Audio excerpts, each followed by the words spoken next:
Wara ġimgħa twal ta' aħbarijiet xejn sbieħ, it-tmexxija tal-Air Malta tinsab iffaċċjata b'riżenja ta' persuna importanti fit-tmexxija tagħha. Dan hekk kif Net News jista' jikkonferma li rriżenja Klaus Gossler li kien Chief Financial Officer tal-Linja Nazzjonali tal-Ajru.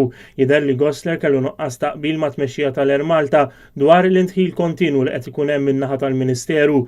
Gossler ex impjegat ta' British Airways kien urtat mhux ftit bil-mod kif kienu qed jiġu l-ordnijiet minn fuq, mod partikolari minħabba ristruttural li għaddej u anke dwar rotot ġodda li qed isiru mingħajr ma jsir studju kif suppost ta' dawn ir-rotot. F'kummenti lill-midja lokali, sorsi qrib l-Air Malta qalu li fiċ-ċirkostanzi qed jittieħdu deċiżjoni tal-immedjat biss u għalhekk kull ma qed jagħmel il-Gvern hu li qed jipposponi l-problema. Kelliem mal-Gvern iddeskriva tluq ta' Gossler bħala parti minn proċess ta' bidla u li l-Air Malta se tkun qed taħtar CFO ġdid.